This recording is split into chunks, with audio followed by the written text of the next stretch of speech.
Assalamualaikum warahmatullahi wabarakatuh. Perkenalkan, kami dari PBL RKS 609.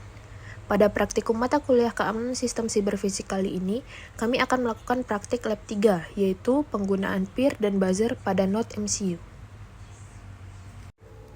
Pada praktik lab kali ini, kita akan menggunakan peer yang berfungsi sebagai sensor gerak. Pada peer, terdapat pin ground untuk negatif, pin output, dan pin power untuk positif. Terdapat juga bagian untuk mengatur sensitivitas dan delay time. Selain itu, kita juga menggunakan buzzer untuk menghasilkan bunyi. Yang akan kita lakukan pertama yaitu merakit rangkaian komponen. Peer akan kita hubungkan dengan breadboard. Pin ground kita hubungkan ke negatif, pin power ke positif, dan pin output kita pasang di main area. Kemudian, kita juga akan menghubungkan Node MCU. Pin ground kita hubungkan ke negatif pada breadboard, pin 3,3 volt dihubungkan ke positif, dan pin D5 di main area sebagai output yang akan terhubung ke peer.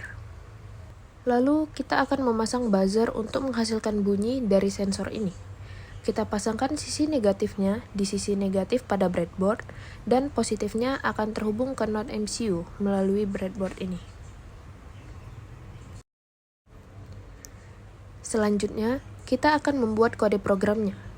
Pertama, kita akan mendeklarasikan D1 sebagai buzzer dan pin 2 sebagai sensor. Lalu pada void setup, kita akan mengatur mode pada sensor sebagai input dan buzzer sebagai output.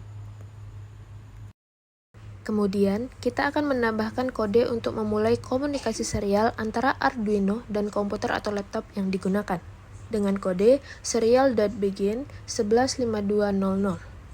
115200 ini merupakan kecepatan transmisi datanya dalam baud atau bits per second. Selanjutnya kita masuk ke void loop. Kita akan mendeklarasikan variabel kondisi untuk membaca keadaan sensor. Ini berfungsi untuk membaca sensor peer. Selanjutnya, kita akan menggunakan if-else. Pertama, if. Jika kondisi adalah high atau true, kita akan menampilkan tulisan gerakan terdeteksi pada layar menggunakan serial lalu memberikan delay selama 1 detik. Kemudian, kita menambahkan else yang berisi kebalikan dari if tadi. Jika kondisi adalah low atau false, maka akan menampilkan tulisan gerakan tidak terdeteksi pada layar. Dan juga di sini kita akan memberikan sinyal melalui buzzer yang aktif sementara dan delay 1 detik. Lalu akan mati dan delay lagi 1 detik sebelum melakukan looping selanjutnya. Lalu, kita akan memulai kode programnya. Untuk melihat tulisan dari serial yang merupakan hasil dari sensor, kita akan ke Tools, lalu buka serial monitor. Di sini kita akan melihat hasil dari sensor tersebut.